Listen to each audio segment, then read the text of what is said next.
Assalamualaikum warahmatullahi wabarakatuh. Perkenalkan, nama saya Akila Najwa Olivia dengan nomor NPM 25066581102. Jadi pada kesempatan kali ini saya akan membahas tentang analisis perilaku masyarakat dalam menerapkan konsep sehat secara holistik.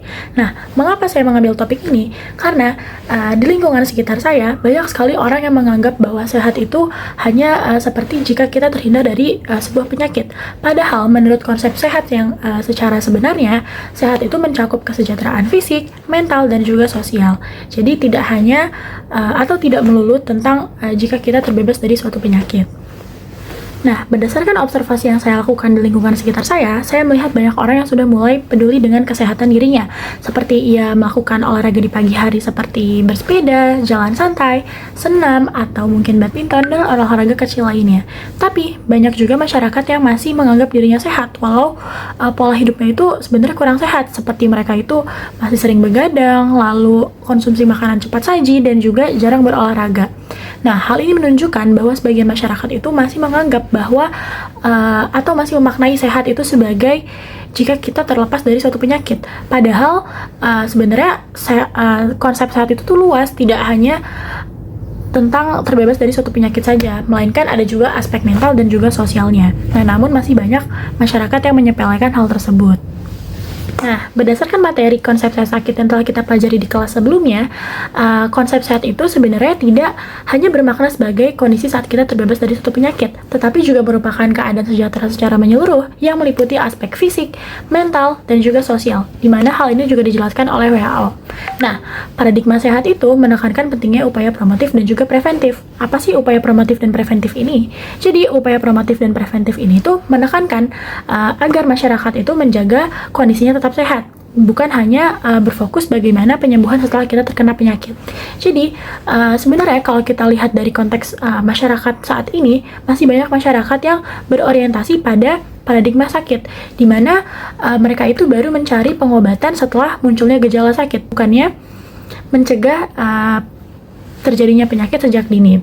Nah, padahal perilaku tersebut tuh kurang baik, di mana sebenarnya kita bisa melakukan pola hidup yang lebih baik, seperti menjaga pola makan, lalu juga rajin berolahraga, lalu menjaga istirahat yang cukup, dan juga menjaga kesehatan mental.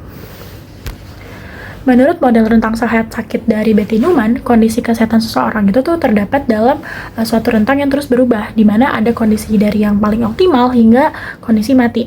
Nah, contohnya bisa kita lihat dari masyarakat atau orang yang sering berolahraga, namun sebenarnya tuh dia tuh masih stres, lalu pola makannya masih berantakan, lalu juga istirahatnya tidak cukup. Itu tuh sebenarnya walaupun dia sering berolahraga, dia tuh belum berada pada kondisi sehat yang paling sejahtera. Nah, selain itu ada juga model kesejahteraan tingkat tinggi menurut Dunn. Nah, di mana menurut Dunn ini seseorang itu bisa mencapai tingkat kesehatan yang paling optimal itu jika dia bisa memaksimalkan potensi sehatnya melalui perubahan perilaku positif. Artinya, untuk menjadi sehat secara holistik itu, seseorang perlu menyadari faktor-faktor yang mempengaruhi, di mana faktor ini tuh tidak hanya dari fisik saja, tapi juga ada psikologis, sosial, dan juga lingkungan. Nah, dari fenomena dan juga teori yang saya sudah jelaskan sebelumnya, dapat kita simpulkan bahwa konsep sehat itu tidak hanya kondisi di mana kita terbebas dari suatu penyakit, tetapi juga harus kita maknai sebagai kondisi sejahtera secara utuh, di mana hal ini meliputi keseimbangan fisik, sosial, dan juga mental. Nah, oleh karena itu, kita harus mengubah cara pandang kita, di mana yang tadinya kita berpikir bahwa kita hanya perlu mengobati diri kita ketika kita sakit, tetapi kita juga harus mulai berpikir bahwa kita harus menjaga dan juga meningkatkan kesehatan diri kita sebelum penyakit itu terjadi.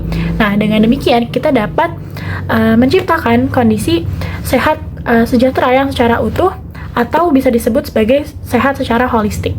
Nah, sekian yang dapat saya sampaikan, kurang lebihnya mohon maaf. Wassalamualaikum warahmatullahi wabarakatuh.